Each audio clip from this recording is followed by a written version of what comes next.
Lecture number 35 part 2।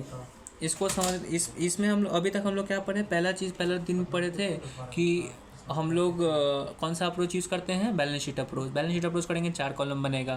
इसमें tax amount निकल जाएगा, लेकिन डीटीए की डिटेल उसके लिए ऊपर नीचे करके फिर निकालते थे, तो वो पहला में निकले। सेकंड में हम लोग क्या सेकंड लेक्चर में क्या सीखे, सेकंड लेक्चर में ये सीखे कि भले ही तुमको पता चलेगा कि डीटीए है, लेकिन ये पहला साल का, अगला 4 साल कैसे जाएगा उसके लिए तुमको हर बैलेंस शीट में क्यूमुलेटिव मतलब ऑन टिल डेट बैलेंस होता है। तो पहला साल 7.5 का बना दिए हो डीटीएल, अगला साल 15 का होना चाहिए। पहला साल 7.5 का बना चुके, दूसरे 7.5 का और बना, 15 का तो बना हुआ है। ये चीज़ सीखे। और उसमें क्या चीज़ सीखे थे सेकेंड लेक्चर में, यही सीखे थे कि हम लोग डीटीए रिकग्नाइज कब करेंगे। डीटीएल तो हर बार रिकग्नाइज करेंगे, डीटीए कब रिकग्नाइज करेंगे, उसके लिए 3 कंडीशन था कि डीटीएल रिवर्स होना चाहिए और प्रॉफिट होना चाहिए। 2 कंडीशन में प्रॉफिट होना चाहिए, तो वो देख लिया था। और कितना, और ये तो पता चल गया था कि चलो ठीक है रिकग्नाइज करेंगे, कितना भी रिकग्नाइज करेंगे उतना रिकग्नाइज करेंगे जितना डीटीएल रिवर्स कर पा रहे हैं। ठीक, यही चीज़ सीखे थे, यही सब था। अब हम लोग बात करने वाले हैं थोड़ा सा आगे का चीज़ का। अभी तक हम लोग 4 कॉलम बनाते थे, carrying value, tax base, difference, और डिफरेंस के ऊपर टैक्स, और डीटीएल बस। अब हम लोग एक चीज़ सीखने वाले हैं, नया चीज़ क्या, कि इसमें 5 कॉलम बनेगा। Carrying value before revaluation, carrying value after revaluation, tax base, difference, tax जो भी है। तो इसमें रिवैल्यूएशन का बात होने वाला है। हाँ, इसमें रिवैल्यूएशन का बात हो रहा है। अभी तक हम लोग रिवैल्यूएशन नहीं सोचते थे, अब हम लोग रिवैल्यूएशन सोचेंगे। क्या एग्जांपल है कि 1 अप्रैल को गाड़ी खरीदे फेरारी 100 लाख रुपया का, टैक्स रेट 30%, अकाउंट्स में गाड़ी का वैल्यू है, लाइफ है 5 साल, टैक्स है 4 साल। ठीक है, 1 अप्रैल 11 को गाड़ी खरीदे हैं, लेकिन 31 मार्च 12 को हम लोग रिवैल्यू कर रहे हैं। 100 लाख में गाड़ी खरीदे थे, लेकिन 100 लाख में खरीदे थे 31 मार्च 11 को, लेकिन 31 मार्च 12 को हम लोग उसको रिवैल्यू कर रहे हैं कितना पे, 120 लाख में। ठीक है, अब इस हिसाब से तुमको क्या करना है, तुमको निकालना है सब कुछ। और एक बात साफ साफ लिखा हुआ है कि इनकम टैक्स में कभी भी रिवैल्यूएशन नहीं होता है। हर वक्त याद रखना, इनकम टैक्स में रिवैल्यूएशन कभी नहीं होता है। कहाँ होता है हर वक्त रिवैल्यूएशन, अकाउंट्स में होता है। ठीक है, चलो अकाउंटिंग करो। बोले थे 5 कॉलम बनेगा, carrying amount before revaluation, carrying amount after revaluation, और बाकी का चीज़। तो कैरिंग अमाउंट बिफोर रिवैल्यूएशन नहीं, गलत वर्ड बोल दिए, आफ्टर मतलब इफ़ नो रिवैल्यूएशन, मतलब रिवैल्यूएशन होता ही नहीं तब क्या आता है उस कॉलम का, मतलब है कि अगर रिवैल्यूएशन नहीं होता तो क्या होता। और दूसरा है कैरिंग अमाउंट इफ रिवैल्यूएशन, जो रिवैल्यूएशन चल रहा है। ठीक, 31 मार्च 11 को खरीदे थे तो उस टाइम कोई डिफरेंस नहीं है, तो उसको बनाने का जरूरत नहीं है। 31 मार्च 12 1 साल के बाद। Carrying amount if no revaluation, अगर कोई रिवैल्यूएशन नहीं होता तो 31 मार्च 12 को उसका वैल्यू क्या होता है, 100 लाख में खरीदे थे अकाउंट्स, और कैरिंग वैल्यू का कॉलम मतलब अकाउंट्स का बात, अकाउंट्स में बोल रहा है 5 साल, तो 5 साल में 100 लाख को डिवाइड करोगे तो 20 लाख डिप्रिसिएशन 1 साल के एंड पे, तो 100 लाख में से 20 लाख माइनस कर दिए तो 80 लाख तुम्हारा कैरिंग वैल्यू है। कब, जब रिवैल्यूएशन नहीं हुआ। लेकिन हम लोग तो रिवैल्यूएशन कर दिए हैं, तो रिवैल्यूएशन करने पे क्या वैल्यू आया, 120 लाख। तो दूसरा कॉलम है कैरिंग अमाउंट इफ रिवैल्यूएशन, उसमें कौन सा अमाउंट जाएगा, वो 120 लाख रुपये जाएगा। तुम बोले भाई ठीक है 120 लाख का क्यों जाएगा, तुम डेप्रिसिएशन भी तो चार्ज करोगे 1 साल का। अरे पागल हो क्या, 31 मार्च 12 को रिवैल्यूएशन हो रहा है, 31 मार्च 12 को हम वैल्यू निकाल रहे हैं। भले ही कुछ भी डेप्रिसिएशन हुआ होगा अभी तक, हमको से मतलब नहीं है, सब डेप्रिसिएशन काट के कुछ जैसे कि आया होगा, मान लेते कि 95 लाख, लेकिन हम बोले कि नहीं 95 लाख का नहीं, मार्केट वैल्यू 120 लाख है, तो 120 लाख वो आ गया रिवैल्यूड अमाउंट। ये जो भी रिवैल्यूड अमाउंट आया है वो कुछ डेप्रिसिएशन सब कुछ को करके आया है ना, कुछ आया होगा अमाउंट, तो हम बोले ये अमाउंट नहीं है, ये अमाउंट है, तो ये रिवैल्यूड अमाउंट है, तो हमको इसमें डेप्रिसिएशन का कोई माथा ही नहीं खराब करना है। तो 31 मार्च 12 को हमारा रिवैल्यू, तो 31 मार्च 12 को हमारा वैल्यू क्या होगा, 120 लाख। कब होगा, जब हम लोग रिवैल्यूएशन कर रहे हैं। अगर रिवैल्यूएशन नहीं होता तो उसका वैल्यू क्या होता है, 80 लाख, लेकिन रिवैल्यूएशन हो रहा है इसलिए उसका वैल्यू क्या है, 120 लाख। टैक्स बेस क्या होगा, वो 75 लाख होगा। क्यों होगा, 100 लाख का गाड़ी था, टैक्स लाइफ 4 ही साल है, 25 लाख से माइनस करेंगे डेप्रिसिएशन, 75 लाख। अब डिफरेंस निकालना होगा, तो डिफरेंस किसका निकालेंगे, डिफरेंस किसका निकालते थे, carrying value minus tax base. इसमें तो 2 को कैरिंग वैल्यू है, तो किसका डिफरेंस निकालोगे। अरे लड़के, हम लोग रियलिटी में क्या कर रहे हैं, हम लोग रियलिटी में तो रिवैल्यूएशन कर दिए ना। ये जो कॉलम बनाया carrying amount if no revaluation, उसका तो कोई लॉजिक नहीं था, वो तो सिर्फ अपने लिए बना रहे हैं हम लोग ना। रियलिटी में अकाउंट्स में जो हम लोग किए हैं वही अकाउंट्स में चल रहा है, वो उसमें क्या क्या है, रिवैल्यूएशन, तो ट्रू है रिवैल्यूएशन किया हुआ है, तो जो डिफरेंस निकलेगा वो किसका निकलेगा, carrying amount if revaluation minus tax base 45 का। तो टैक्स कितना बनेगा, 45 का डिफरेंस के ऊपर 13.5 का टैक्स बनेगा, और 13.5 का टैक्स तो बन गया, लेकिन डीटीए की डिटेल वो चेक करने के लिए ऊपर नीचे कर लो तो पता चलेगा कि तुमको डीटीएल है। क्यों है, हमको टैक्स बेस के ऊपर आना होता है कैरिंग वैल्यू से। कैरिंग वैल्यू क्या है, 120 लाख रुपया, टैक्स बेस 75, तो हमको गिराना होगा, किसको गिराना है, एसेट को, गाड़ी एसेट है। तो 13.5 जो गिराएंगे कैसे एसेट को, DTL बना के, तो 13.5 का DTL बन गया, ठीक है। तो DTL बनता है तो उसको रिकग्नाइज करने का journal entry DT expense to P&L to DTL, ठीक है। तो 13.5 का बना देंगे, तो ठीक है 13.5 का तो बना देंगे। Defer tax expense to DTL balance sheet में गया, डेफर टैक्स एक्सपेंस PL में जाएगा। अभी तक तो PL में जाता है, लेकिन इसमें PL में नहीं जाएगा। कहाँ जाएगा? OCI में जाएगा। OCI में इसलिए जाएगा कि रिवैल्यूएशन हुआ है। नहीं, यहाँ भी गलत, ना PL में जाएगा ना OCI में जाएगा। PL में भी जाएगा, OCI में भी जाएगा। अरे पागल हो गया क्या? दोनों बात बोल रहा है कि नहीं भी जाएगा, जाए भी जाएगा। हाँ, तुमको PL में भी जाएगा और OCI में जाएगा, लेकिन पूरा 13.5 नहीं जाएगा। तो PL में कुछ अमाउंट जाएगा और OCI में कुछ जाएगा, पूरा 13.5 दोनों में नहीं जाएगा। क्यों नहीं जाएगा? अरे मेरे भाई, ये जो 45 का डिफरेंस आया है वो 2 रीजन की वजह से आया है। क्या क्या रीजन? पहला रीजन है डेप्रिसिएशन की वजह से भी चेंज आया है, डिफरेंस आया है, और रिवैल्यूएशन की वजह से डिफरेंस आया है। ठीक है भाई, मान लेते हैं कि जो डिफरेंस है 2 डिप्रिसिएशन और रिवैल्यूएशन की वजह से, लेकिन कितना का डिफरेंस आया? कितना 45 का तो है डिफरेंस, लेकिन इसमें से PL का, इसमें डिप्रिसिएशन का कितना, इसमें डिप्रिसिएशन का कितना, 45 का जो डिफरेंस है उसमें डिप्रिसिएशन की वजह से कितना डिफरेंस आया है और रिवैल्यूएशन की वजह से कितना डिफरेंस आया है, वो तो हमको नहीं पता है। अगर नहीं, जब पता नहीं है तो हम PL या OCI में कितना भेजेंगे, हमको तो नहीं पता है। उसको निकालने के लिए देखो पेज 317 पे दिया हुआ है, टोटल डिफरेंस 45 लाख रुपया का है, लेकिन उसमें ये जो डिफरेंस है 45 लाख, उसमें डिप्रिसिएशन कितना का है, तो उसको निकालने के लिए तुमको 2 कॉलम का कंपैरिजन करना होगा। हम कॉलम का नाम दिए हैं ABC। A है carrying amount if no revaluation, B if carrying amount if revaluation, और C मतलब टैक्स बेस। तो जब डेप्रिसिएशन की वजह से तुमको निकालना है कि कितना डिफरेंस हुआ है, उसके लिए तुमको 2 कॉलम कैलकुलेट कंपेयर करना होगा, कॉलम A और कॉलम C। मतलब अगर रिवैल्यूएशन नहीं होता तब, और जो टैक्स बेस है, दोनों का डिफरेंस। अगर रिवैल्यूएशन नहीं होता तो रिवैल्यूएशन का बात खत्म कर दो, ठीक। तो टैक्स बेस और carrying amount if no revaluation, दोनों का जो डिफरेंस निकालोगे तो डेप्रिसिएशन ही तो आएगा। क्यों आएगा? अरे मेरे भाई, रिवैल्यूएशन भूल जाओ, एकदम भूल जाओ दिमाग से, ठीक। कैरिंग अमाउंट हम लोग अकाउंट्स के हिसाब से 5 साल का लाइफ है, तो डेप्रिसिएशन हम लोग कर रहे हैं 20 लाख, लेकिन टैक्स बोल रहा है 4 साल, तो डेप्रिसिएशन कर रहे हैं 25 लाख। तो 20 लाख 25 लाख में क्यों डिफरेंस? ये जो 20 लाख और 25 लाख, 20 लाख काट के 80 लाख हुआ अकाउंट्स के वजह से, अकाउंट्स में, और 75 लाख हुआ टैक्स में। तो ये जो डिफरेंस आ रहा है 25 लाख का, 80 और 75 का, क्यों आ रहा है? डेप्रिसिएशन की वजह से ना। दोनों में डिफरेंस, डेप्रिसिएशन अलग इसीलिए ना। तो हम लोग A और C को कंपेयर करेंगे, तो A और C को कंपेयर करके तुमको पता चलेगा कि डिफरेंस 5 का है, 5 लाख का। किस चीज़ का डिफरेंस है? डेप्रिसिएशन का डिफरेंस है। तो 5 लाख की, ये तुमको पता चलेगा कि 45 लाख में जो 5 लाख का डिफरेंस है वो डेप्रिसिएशन की वजह से। तो 5 लाख के ऊपर जो टैक्स बन रहा है, जो DTL बनेगा, जैसे इसमें 1.5, वो P&L में जाएगा। P&L में डेप्रिसिएशन जाता है, इसलिए 1.5 का DTL, 1.5 का DTL जाएगा तुम्हारा किसमें? P&L में, ठीक है। अब ये तो पता चल रहा है कि डेप्रिसिएशन की वजह से कितना DTL बन रहा है। अब तुम वैसे ही रिवैल्यूएशन का निकाल दो कि रिवैल्यूएशन की वजह से कितना डिफरेंस आया, और जो डिफरेंस रिवैल्यूएशन की वजह से आया उस डिफरेंस की वजह से कितना टैक्स बन रहा है, वो तुम निकाल सकते हो। तो बस निकाल दो। कैसे निकला? इसमें तुमको कॉलम A और कॉलम B का डिफरेंस निकालना होगा। कॉलम A क्या है? If no revaluation, if revaluation, तो दोनों में डिफरेंस तुमको रिवैल्यूएशन की वजह से आएगा। तो रिवैल्यूएशन का डिफरेंस यहाँ पे देखो 40 का डिफरेंस आया है, उसमें डेप्रिसिएशन की वजह से कितना डिफरेंस था? 5, इसमें 40, तो 40 5 45, टोटल डिफरेंस 45 का ही है, ठीक है। डेप्रिसिएशन की वजह से डिफरेंस था 5 का, और 5 के ऊपर तुम्हारा 1.5 का DTL बन रहा था, मतलब डेप्रिसिएशन की वजह से DTL कितना बन रहा है? 1.5 का, और रिवैल्यूएशन की वजह से डिफरेंस रहा है 40 का, और 40 की वजह से कितना DTL बन रहा है? 12 का। तो रिवैल्यूएशन की वजह से DTL कितना बन रहा है? 12 का। डेप्रिसिएशन की वजह से DTL 1.5 और रिवैल्यूएशन की वजह से DTL 12, तो 12 + 1.5 13.5। देखो DTL तुम्हारा 13.5 आ रहा है, बन गया। तो जितने का रिवैल्यूएशन की वजह से DTL बन रहा है वो OCI में, और जितना डेप्रिसिएशन की वजह से DTL बन रहा है उतना PL में चला गया। बात तुमको आ गया समझ में? Okay fit. चलो, E हुआ ईयर 1 एंड पे।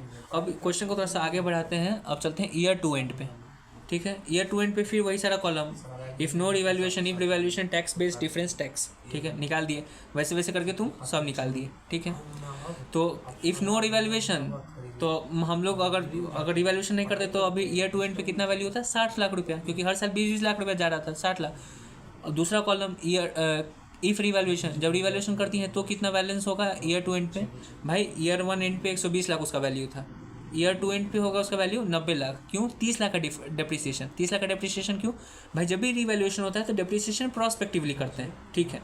पहला 1 अप्रैल 11 से 31 मार्च 12 तक डेप्रिसिएशन लगा होगा कोई अमाउंट पे, मान लेते कोई अमाउंट पे चल रहा था, जैसे कि हम लोग सोच रहे थे कि रिवैल्यूएशन नहीं करेंगे, नॉर्मल अमाउंट पे 20 लाख डेप्रिसिएशन किया, तो हमारा अकाउंट्स में 80 लाख की वैल्यू था, लेकिन उस ईयर वन एंड पे हम लोग रिवैल्यूएशन कर दिए तो 120 लाख का हो गया। अब लेकिन लाइफ 5 साल का था अकाउंट्स में, लेकिन 1 साल तो खत्म हो गया।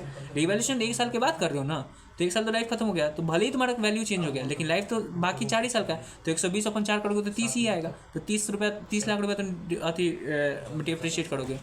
तो इफ रिवैल्यूएशन करोगे तो 90 लाख रुपया कैरिंग वैल्यू, नो रिवैल्यूएशन तो 60 लाख रिवैल्यूएशन।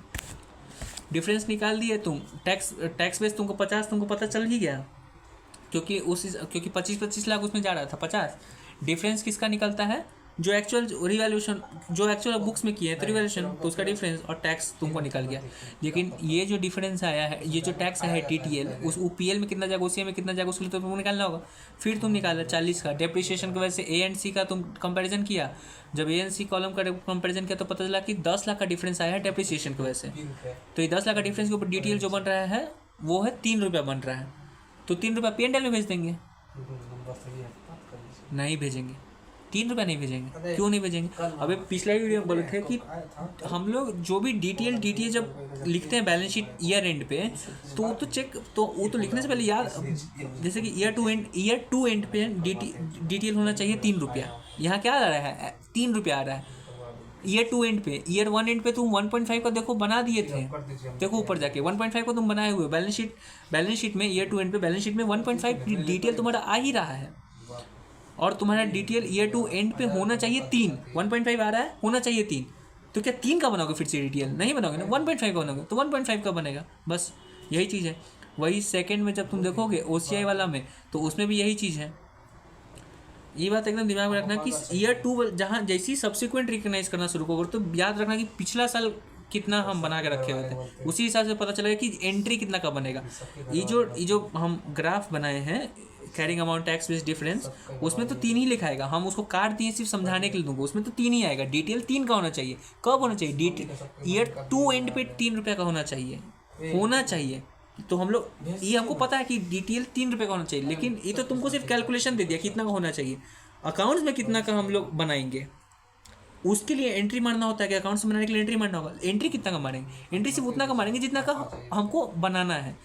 3 रुपये का होना चाहिए, हमारे पास 1.5 रुपये का पहले से है, तो हम लोग 1.5 का बनाएंगे ना, 3 का नहीं बनाएंगे। बस हम लोग को तो बस पता चले कितना का होना चाहिए, कितना। अब कैसे करेंगे कितना का हो जाए, उसके लिए एंट्री कर दो कितना अमाउंट से जो एडिशनल अमाउंट है, बस वही चीज़ है। और आपके बर्थडे से पहले, ठीक है, आपके बर्थडे से पहले समझ गए? ठीक है, लेकिन जब तुम OCI का, जब इसी में OCI का करने जाओगे तो तुम कंफ्यूज हो जाओगे। इसमें जब हम लोग OCI A एंड B को कंपेयर कर रहे हैं तो टैक्स तुम्हारा आ रहा है 9, DTL तुम्हारा आ रहा है 9, तो ईयर टू एंड पे तुम्हारा DTL होना चाहिए 9। ईयर वन पे तुम DTL बना दिए हो 12, तुम्हारा बैलेंस शीट में 12 आ रहा है, लेकिन ईयर टू एंड पे सिर्फ 9 होना चाहिए। तो कैसे कम करेंगे DTL को? रिवर्स कर दो। तो देखो रिवर्स, ये बात दिमाग में याद रखने का तुमको, ठीक है। खाने का पैसा लगेगा 1 हफ्ता। हाँ, अब तुम इसी को, अब जो हम इतना कंफ्यूज करने के लिए, अगर कंफ्यूज हो गए तो लास्ट में पेज नंबर 318 पे ओफो दिया हुआ है, देखो। ईयर वन एंड पे 13.5 का DTL बनाए हैं, क्रिएट किए हैं। ईयर टू एंड पे 1.5 का DTL क्रिएट किए हैं, और ईयर टू एंड पे 3 रुपये का रिवर्स किए हैं। DTL रिवर्स देखो, रेड पेन से लिखा हुआ है, 13.5 का क्रिएट किए, फिर उसमें 1.5 रुपया ऐड किए, लेकिन फिर 3 रुपया रिवर्स कर दिए, तो DTL हुआ कितना का? 12 का ही ना। तो ईयर टू एंड पे 12 का DTL होना चाहिए था, देखो 12 का DTL है, बस ऐसा ही है। क्वेश्चन नंबर 2 है LDR, ये देख लेना, ये तुमको समझ में आएगा तो अच्छा रहेगा। 1 मिनट देखने दो, ये क्वेश्चन बहुत इंपॉर्टेंट क्वेश्चन है, रिटन प्रैक्टिस करना बहुत ज़रूरी है, कर लेना मेरे भाई।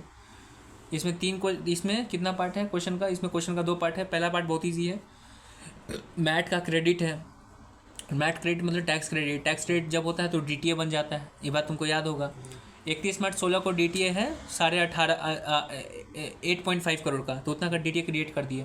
31 मार्च 17 को DTA होना चाहिए 9.75 करोड़ का, 1 साल के बाद ईयर टू एंड पे 9.75 करोड़ का होना चाहिए। तुम्हारे पास बैलेंस शीट में पहले से 8.5 का है, तो होना तो चाहिए 9.75, लेकिन बनाओगे कितना का तुम, और ऐड कितना करोगे, 1.25 ऐड करोगे ना। तुमको बस एक कैलकुलेशन दे दिया गया कि 9.75 का होना चाहिए, तो इतना होने के लिए तुमको फिर से उतना का 9.75 का नहीं ना बनाना होगा, जो इतना का बना हुआ उसमें थोड़ा सा और ऐड कर दो बस, ठीक है।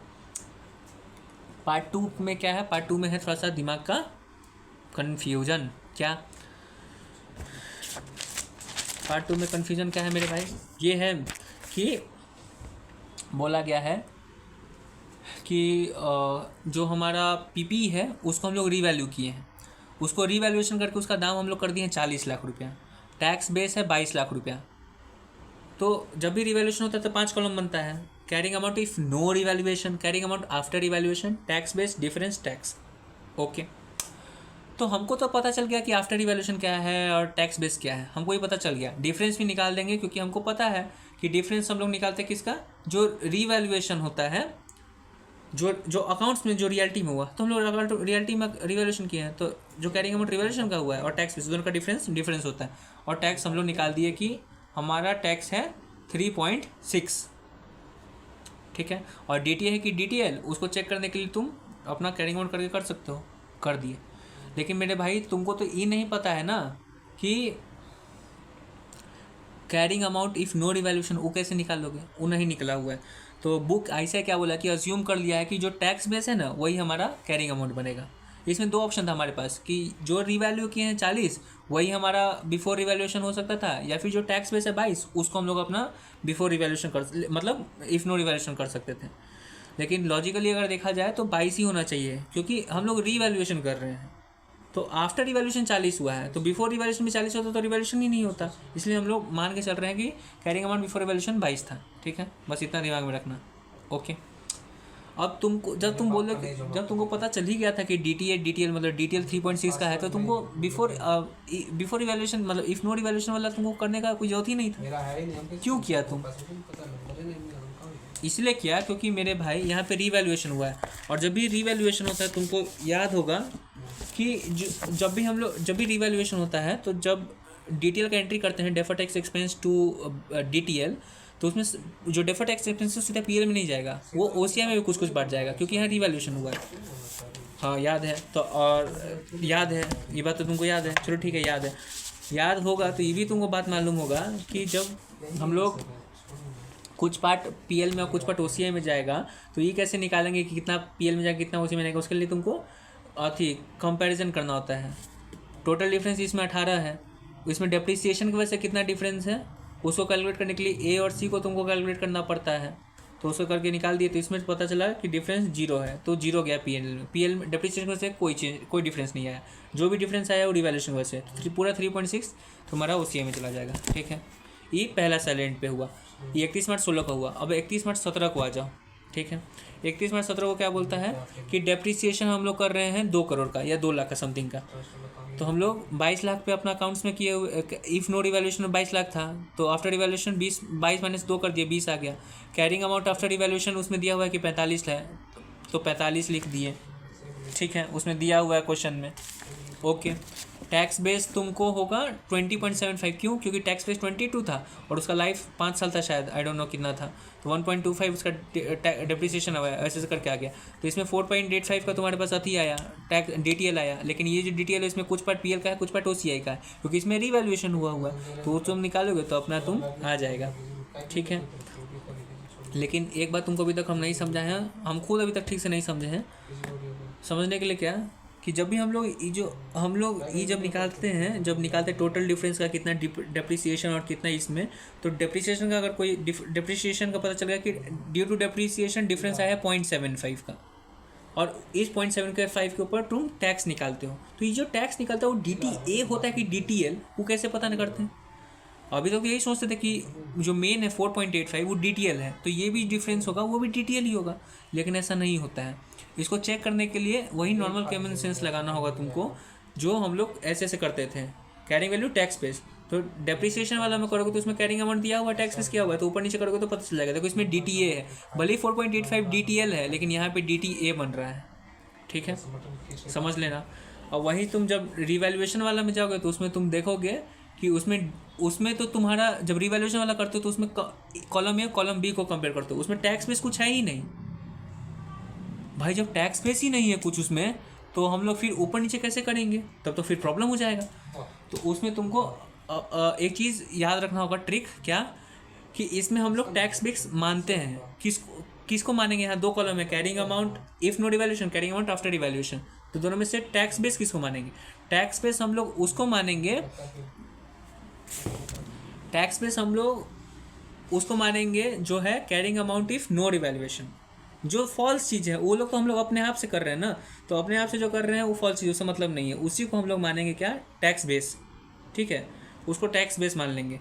तो यहाँ पे टैक्स बेस करके तुम्हारा पता चल गया कि DTL आ रहा है 5 का, तो DTL 5 का बन जाएगा। पता चल गया कि पता चला टैक्स तुमको 5 का आ रहा है, और ये DTL है कि DTA? ये DTL, क्योंकि तुम क्या किए थे, इफ नो डिवैल्यूएशन को टैक्स बेस मान लिए थे, तो ऊपर नीचे किए तो पता चला कि जो भी टैक्स बन रहा है डिफरेंस के ऊपर, 25 का जो डिफरेंस उसके ऊपर जो टैक्स 5 का बन रहा है वो DTL है। चलो ये पता चल गया, ठीक है। तो 5 का DTL कर दिए, तो क्या एंट्री दे दोगे OC कि डेफर्ड टैक्स एक्सपेंस ब्रैकेट में OCI टू DTL?